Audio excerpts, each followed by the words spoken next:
성경이 우리에게 강조하는 것은 무엇일까요? 바로 하나님입니다. 성경은 이런 인생을 살아야 된다. 이런 삶이 멋진 삶이다. 너도 이런 삶을 닮아라. 그렇게 사람을 강조하고 있지 않습니다. 성경이 강조하고 있는 것은 하나님입니다. 하나님이 세상을 어떻게, 우리를 어떻게 만드셨고, 또한 이 세상과 사람을 어떻게 다스리고 이끄시는지에 대한 이야기가 바로 성경의 이야기입니다. 그래서 우리는 성경을 읽을 때 항상 주어를 하나님으로 삼고 이 성경을 볼 수 있어야 됩니다. 지금 하나님이 어떠한 일을 행하시고 지금 어떤 분으로 하나님이 우리에게 역사하시는지, 그런 하나님을 주어로 삼고 성경을 볼 수 있을 때 이 성경이 우리에게 말하는 그 이야기가 이해될 수 있습니다. 하나님의 메시지, 거기에 주목해야 된다는 것이죠. 제가 서두에 이 말씀을 드린 이유가 있습니다. 그 이유는 바로 오늘 본문의 상황이 그렇게 보지 않고는 조금 이해하기 어려운 상황이기 때문에 그렇습니다. 오늘 본문인 사도행전 12장의 상황에서 먼저 두 명의 사람이 등장합니다. 첫 번째 사람은 야고보, 그리고 두 번째 사람은 베드로입니다. 야고보, 베드로 둘 다 예수님의 수제자입니다. 그런데 야고보는 죽었고 베드로는 살았습니다. 특별히 야고보는 너무 허무하게 죽었습니다. 12장 2절에서 헤롯 왕은 야고보를 칼로 죽였다라고 말하고 있는데요, 참수형을 당했다라고 합니다. 그렇게 야고보는 그의 인생이 끝이 나버렸습니다. 앞서 스데반의 순교는 사실 스데반은 하고 싶은 말 다 했습니다. 굉장히 길게 자기가 하고 싶은 말, 자신의 어떤 하나님의 메시지 다 전하고 그렇게 순교당했는데 야고보는 뭐 그러한 언급도 없이 너무 허망하게 역사 속에서 사라졌습니다. 그리고 또 베드로가 나오죠. 근데 지금 베드로도 잡힙니다. 베드로도 죽게 될 위험에 처해 있습니다. 그런데 베드로는 어떻게 되죠? 하나님이 천사를 보내주셔서 이 베드로는 살려주셨습니다. 야고보는 죽었고 베드로는 살아났습니다. 왜 이런 차이가 생겨나는 것일까요? 야고보는 한 일이 없어서 예수님 잘 못 믿어서, 베드로는 예수님 잘 믿었기 때문에 살아난 것일까요? 사람에게 집중한다라면 사실 이 상황이 잘 이해되지는 않습니다. 그래서 이것을 잘못 해석해 버리면 마치 야고보는 아무것도 못한 실패한 인생처럼 보이고 베드로는 하나님의 구원과 은혜를 받은 뭔가 위대한 사람처럼 잘못 해석될 수 있다라는 것입니다. 여기서 우리가 집중해야 될 것이 바로 하나님입니다. 야고보의 죽음, 그리고 베드로의 그 생존, 그것을 통해서 성경이 우리에게 말하고 있는 것, 사람의 인생이 아닌 인생 너머에 있는 하나님, 그 하나님의 메시지를 우리가 보아야 한다라는 것입니다. 그런 관점으로 성경을 바라본다라면, 특별히 사도행전을 바라본다라면 사실 수많은 이들의 죽음이 있습니다. 앞서 말씀드린 스데반의 죽음, 또 아나니아와 삽비라의 죽음도 있습니다. 그들의 죽음, 똑같이 사람이 죽었지만 그 죽음을 통해 하나님이 드러내고자 하는 메시지는 완전히 다릅니다. 그렇다면 이 야고보의 죽음, 이 죽음을 통해서 드러난 하나님의 메시지는 무엇일까요? 하나님은 어떠한 것을 우리에게 보여주길 원했던 것일까요? 그것은 바로 여전히 하나님을 대적하는 악의 존재가 있다라는 것입니다. 사도행전을 보시면 알겠지만 사도행전 초창기 초반부에는 예루살렘 교회가 생겨나게 됩니다. 베드로의 설교로 3,000명, 5,000명, 수많은 이들이 그렇게 예수를 믿고 교회가 부흥하게 됩니다. 그런데 그렇게 교회가 부흥되었을 때 그때도 동일하게 사도행전에서 하나님이 강조하는 것은 그러한 부흥 속에서 그 부흥을 대적하는 성령의 역사에 반하는 악의 세력이 있다라는 것을 보여주었습니다. 그래서 그런 대표적인 사건이 무엇이었죠? 바로 사울의 박해였습니다. 그때 당시 스데반이 죽고 순교하고 사울이 그렇게 교회를 박해하였습니다. 그래서 교회는 뿔뿔이 흩어졌습니다. 그러나 뿔뿔이 흩어진 교회가 악에 패배했을까요? 아닙니다. 아이러니하게 더 교회는 흥왕하였습니다. 왕성하여졌습니다. 사도행전 9장 31절 말씀, 우리 이 말씀 한번 같이 읽겠습니다. 시작. 그리하여 온 유대와 갈릴리와 사마리아 교회가 평안히 든든히 서가고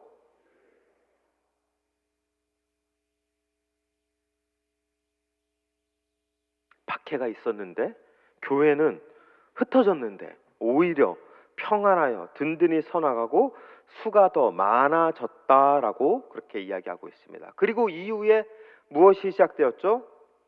베드로를 통하여서 고넬료 이방인 선교가 시작됐습니다. 복음의 지경이 더 확장되었습니다. 그러한 상황에서 또다시 성경에서 하나님이 우리에게 말씀하고 있는 것은 그렇게 복음이 일어나고 복음이 더 강한 것 같은 그 상황 속에서도 여전히 악의 세력이 존재하고 있다는 것입니다. 여전히 어둠의 세력이 그 복음의 확산, 성령의 능력을 저항하여 반항하고 있음을 이야기하고 있는 것입니다. 그래서 이 야고보의 죽음은 너무나도 허무한 죽음이지만 결국 이 허무한 죽음 앞에선 그 악의 세력을 우리에게 보여주고 있는 것입니다. 악은 여전히 존재합니다. 성령의 역사가 나타나면 나타날수록 악은 그와 함께 더 강력하게, 더 극렬하게 저항하는 것이 악의 세력입니다. 오늘 야고보의 죽음은 그러한 악의 세력이 우리에게 있음을 그렇게 말씀하고 있습니다. 그러나 여기에서 그치지 않는 것이죠. 그렇게 야고보의 죽음을 통해서 악이 우리를 계속 공격하고 저항하고 있다 할지라도 여전히 성경은 또한 무엇을 말씀하고 있죠? 베드로가 살았다라는 것입니다. 베드로가 여전히 생존했다라는 것이죠. 그것을 보여줌으로 말미암아 성경은 또 다른 하나님의 메시지를 우리에게 보여주고 있습니다. 그것은 바로 악이 계속 그렇게 저항하고 반항하고 우리를 공격한다 할지라도 하나님의 구원, 하나님의 능력이 더 크다라는 것입니다. 하나님은 베드로를 통하여서 이 악의 세력을 굴복시키시고 승리하시는 성령의 능력을 보여주셨습니다.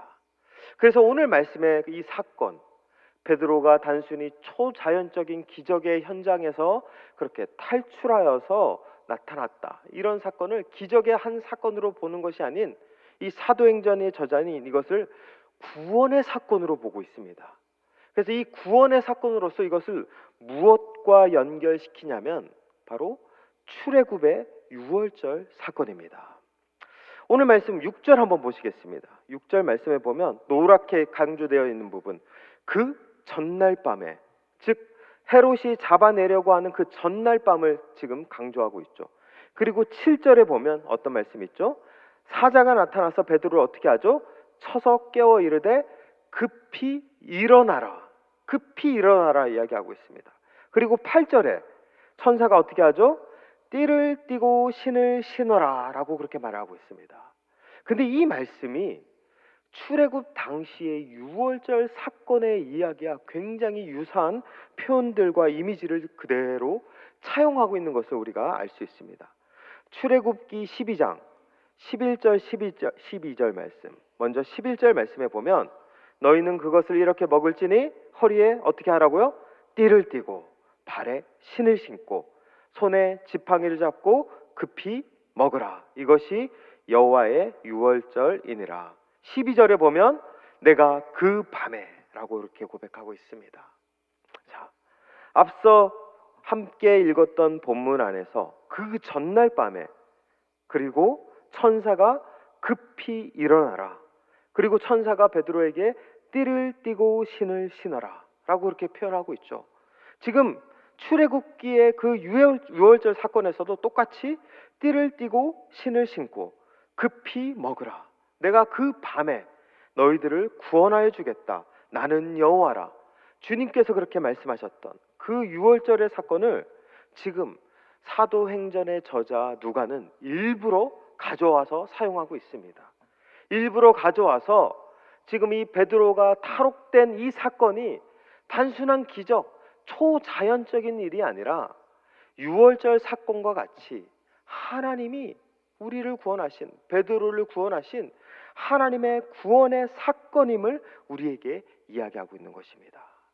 여러분들, 그렇다면 이 유월절이 의미하는 것이 무엇일까요? 유월절의 의미는 제가 앞서 말씀드렸다시피 하나님의 전적인 구원입니다. 그냥 구원이 아닌 하나님의 전적인, 하나님만이 하셨고 하나님이 주도하셨고 하나님만이 하셨던 그 전적인 역사가 바로 유월절 사건입니다. 출애굽 시절 이스라엘은 스스로 구원할 수 없었습니다.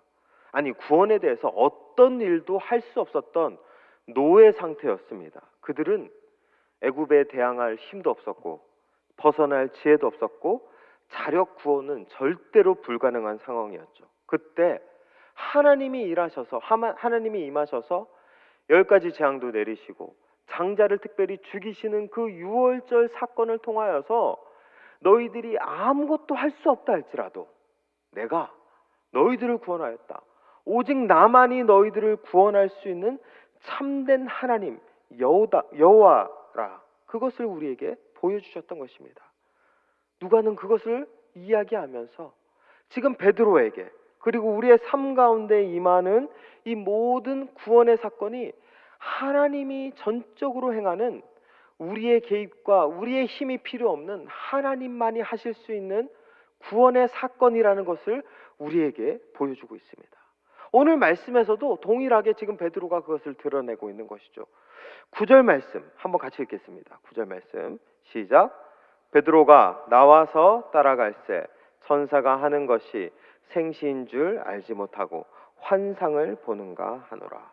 말씀에서 보면 지금 이렇게 천사가 와서 허리띠를 띠고 신을 신으라, 급히 일어나라, 나를 따라와라, 그렇게 얘기했습니다. 근데 베드로는 지금 이것을 스스로 하나님의 구원이구나 깨달았나요? 못 깨달았나요? 못 깨달았습니다.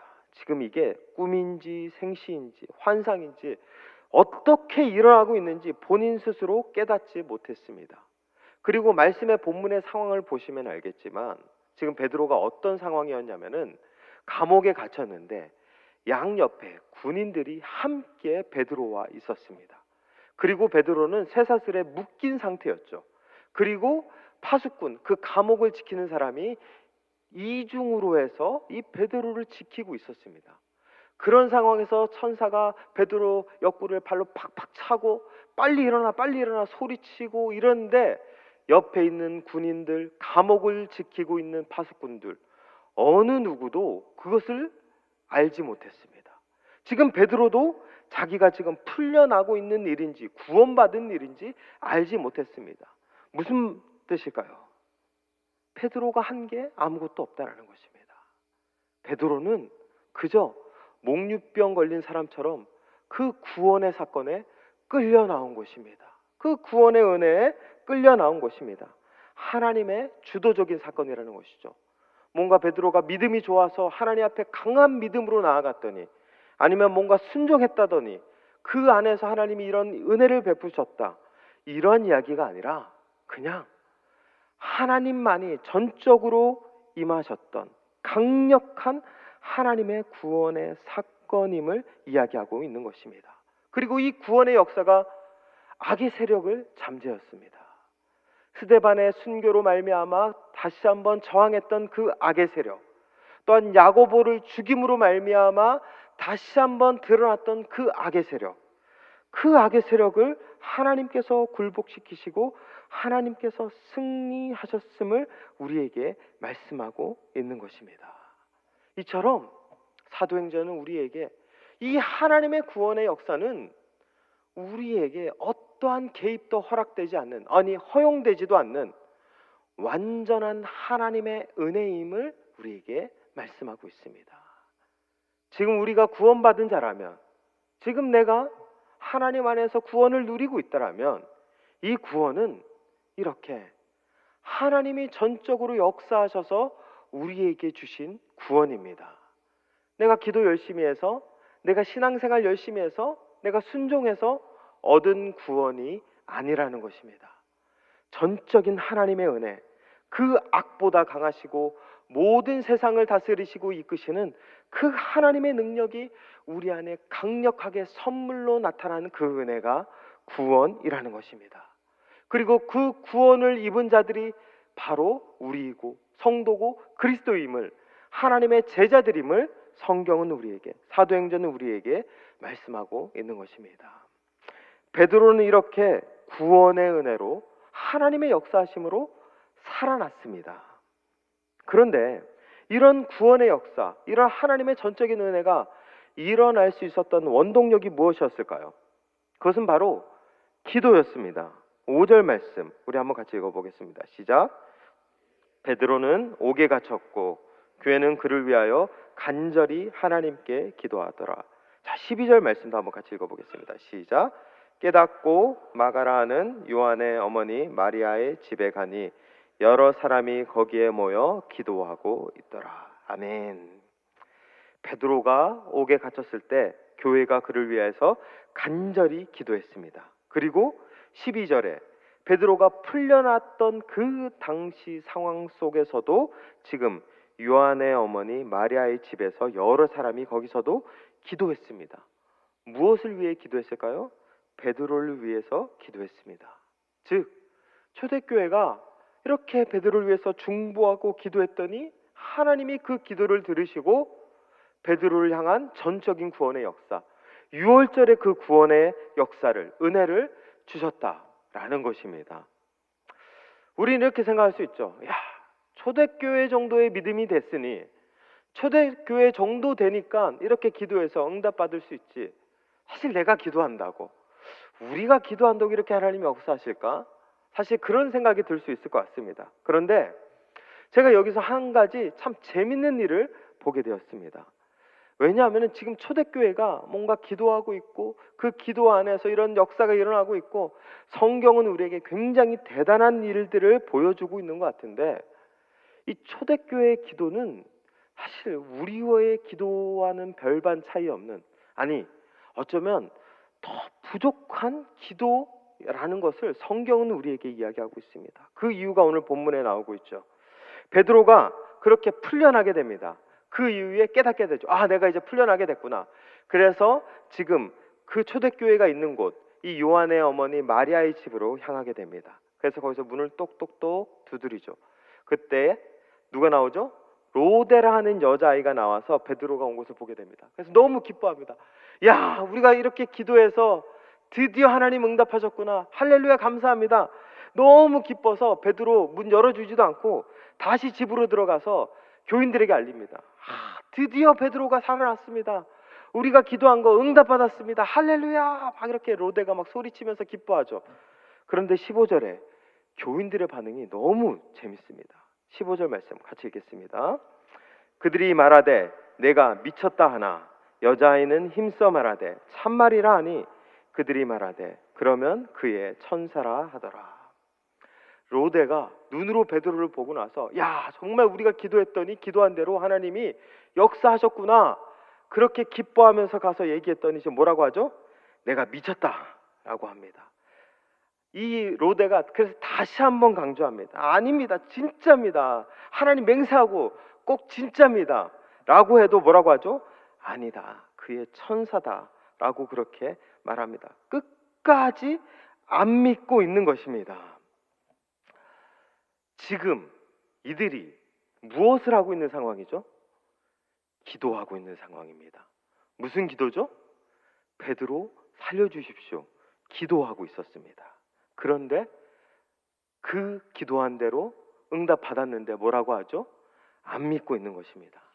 제가 이 상황을 조금 상황극으로 표현해 보면 이렇습니다. 조금 거친 말이 나오더라도 이해해 주십시오. 야, 로데야, 네가 드디어 미쳤구나. 기도한다고 베드로가 풀려나냐? 지금 베드로가 감옥에 있는데 어떻게 여기 오겠냐? 좀 생각 좀 해봐라. 우리가 아무리 열심히 기도하고 있어도 그렇지 어떻게 베드로가 풀려날 수 있냐고. 야, 기도는 기도고 그건 그거지. 생각을 좀 하고 살아라, 로데야. 지금 이런 말을 지금 초대교회가 하고 있는 것입니다. 참, 이들은 자신들이 기도하고 있음에도 불구하고 그 기도가 응답받고 있는데도 믿지 못하고 있는 것입니다. 물론 이런 주장도 있습니다. 이때 당시 유대인의 전승에 의하면은 이 어떤 사람이 죽으면 수호 천사가 나타난다고 합니다. 그래서 이때 초대교회 성도들은 베드로가 이미 죽어서 그 천사가 온 것이 아닌가 그렇게 믿을 수 있다라고 그렇게 생각할 수 있는 것이죠. 그런데 지금 어제 한 기도였나요? 아니면 한 달 전에 했던 기도를 지금 까먹고 그런 것일까요? 아닙니다. 지금 기도하고 있는 것입니다. 지금 여기서 만약 우리가 하나님 너무 더워요, 비를 내려주세요 라고 해서 막 기도하고 있어요. 근데 갑자기 누군가가 문을 열고 여러분 기뻐하십시오, 드디어 비가 오고 있습니다 라고 하는 건데, 갑자기 장로님 한 분이 와서 아이고 기도한다고 비가 옵니까? 정신 차리세요 그러고 있는 것과 마찬가지라는 것이죠. 전혀 믿음 없이 지금 기도하고 있는 것입니다. 뭔가 열심히 기도하고 있는 것 같고, 뭔가 간절히 기도하고 있는 것 같고, 대단하게 기도하고 있는 것 같은데, 사실 이 초대교회가 하고 있는 이 기도는 사실 믿음 없는 기도, 정말 어떻게 보면 쭉정이와 같은 그런 기도를 하고 있는 것입니다. 근데 저는 이 상황을 보면서 이게 참 답답하기보다는 오히려 위로가 되었습니다. 만약에 이들의 기도가 굉장한 믿음으로 했던 기도라고 한번 생각해 봅시다. 세상이 감당할 수 없는 정말 하늘을 울리는 그러한 기도를 이들이 했다라고 생각해 보시면 저는 이 기도가 마치 남의 일처럼 여겼을 것입니다. 초대교회니까 그렇게 하나님께서 응답해 주셨겠지. 그들은 위대한 믿음, 하나님의 성령에 충만한 사람들이었으니까 당연히 그랬을 거야 라면서 그냥 성경의 과거의 역사의 그런 이야기로 넘어갔을 것입니다. 그런데 이들의 기도가 지금 보니까 우리의 기도, 우리의 믿음과 별반 차이 없다라는 것입니다. 기도하고 있으면서도 믿지 못하고, 기도하고 있으면서도 의심하고 있는 이 모습이 연약한 우리의 모습과 같다라는 것입니다. 그리고 그러한 참 부족한 기도임에도 불구하고 지금 이 기도를 하나님이 들으시고 어떻게 하셨다는 거죠? 응답해 주셨다는 것입니다. 믿음이 전혀 보이지 않는데 하나님은 이것을 믿음이라고 여겨주신 것입니다. 이 믿음 없는 모습, 이 답답한 모습을 오히려 믿음 있다라고 여겨주시며 이들의 기도한 대로 하나님이 그렇게 베드로 가운데 전적인 구원의 역사로 응답하여 주신다는 것이죠. 저는 그러면서 이 말씀을 보면 소망이 생겼습니다. 내 기도가 보잘것없어도 내 믿음이 겨자씨는커녕 보이지 않는 믿음이라 할지라도 이 기도, 이 믿음 보시고 하나님이 응답해 주시는구나, 하나님이 들어주시는구나, 그런 마음이 들자 제 안에 위로가 되었습니다. 소망을 얻을 수 있는 것이죠. 맞습니다. 하나님의 전적인 구원의 역사, 베드로가 할 수 있는 게 아무것도 없었고 자신이 지금 구원 받았는지조차 몰랐던 그 은혜의 현장, 그 일이 일어날 수 있었던 가장 중요한 원동력은 위대한 믿음의 사람의 기도가 아닌 연약한 이들의 기도였다라는 것입니다. 믿음 없는 자의 그 믿음이라는 것입니다. 그런 그들의 모습을 통하여서 하나님이 일하신다는 것입니다. 그렇기 때문에 우리는 오히려 소망을 갖고 담대히 기도할 수 있습니다. 이것이 이루어질 수 있을까? 과연 이 일들이 하나님이 역사하실 수 있을까? 정말 하나님 살아계실까? 내 안에 수많은 의심과 답답함이 있다 할지라도 그렇게 하나님 앞에 기도하면 하나님이 들어주십니다. 하나님이 그것을 보고 계십니다. 왜냐하면 하나님은 우리의 완전함으로 응답하시는 분이 아니라 나의 진심으로 응답하시는 분이시기 때문에 그렇습니다.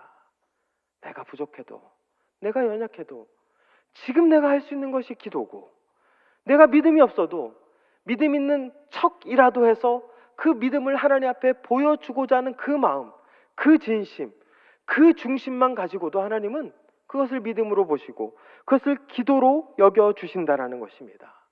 그렇기 때문에 우리가 하나님 앞에 해야 될 것은 내 진심입니다. 내 마음입니다.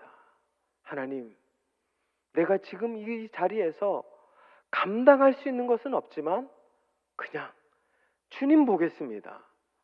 맞습니다. 내 믿음? 솔직히 나는 믿음보다 의심이 더 많습니다. 믿음보다 불안함이 더 많습니다. 두려움이 더 많습니다. 그러나 내가 이 시간 할 수 있는 것이 이거밖에 없기에 이 시간 주님 붙잡고 나아갑니다. 그렇게 주님 붙잡고 나아가게 될 때 하나님은 그 진심 보시고 그 중심으로 역사하여 주시는 분이십니다. 오늘 말씀은 그렇게 우리에게 그러한 하나님의 구원의 전적인 역사를 온전히 하나님을 바라보는 진심을 가진 자들, 하나님을 향한 중심을 가진 자들에게 임하여 주시겠다 말씀하고 있습니다. 이렇게 베드로는 풀려났습니다. 이렇게 초대교회는 베드로와 함께 기뻐하며 그 구원의 은혜를 나눴습니다. 그리고 그 다음 행보는 무엇인가요? 우리 17절 말씀 우리 한번 같이 읽겠습니다. 시작. 베드로가 그들에게 손짓하여 조용하게 하고 주께서 자기를 이끌어 옥에서 나오게 하던 일을 말하고 또 야고보와 형제들에게 이 말을 전하라 하고 떠나 다른 곳으로 가니라. 아멘. 지금 초대교인들과 베드로는 이 구원의 사건, 이 기도의 응답에 감격하면서 서로 함께 간증하며 교제했습니다. 그리고 마지막 이들이 무엇을 했죠? 베드로는 떠나 다른 곳으로 갔습니다. 그 구원의 은혜에 취해서, 그 감격에 취해서 그 자리에 머무는 것이 아니라 떠나 다른 곳으로 갔습니다. 자리에 안주하지 않고 여전히 성령님이 말씀하시는 곳, 성령님이 이끄시는 곳, 거기에 또 구원의 역사가 있기에, 악의 역사가 또 어디에서 드러날지 모르기에 그 악의 역사를 잠재우기 위한 하나님의 구원의 역사를 드러내기 위해 베드로는 또다시 떠나 다른 곳으로 갔습니다. 내 안에 구원의 힘은 머무르게 하지 않습니다. 안주하게 하지 않습니다. 그 구원의 힘은 우리를 움직이게 하는 강력한 역동적인 힘이 되는 것입니다. 우리를 사명의 자리, 순종의 자리, 하나님이 말씀하시는 자리에서 계속 하나님의 역사를 드러내도록 우리를 계속 역동적으로 움직이게 하는 것이 하나님의 구원의 힘입니다.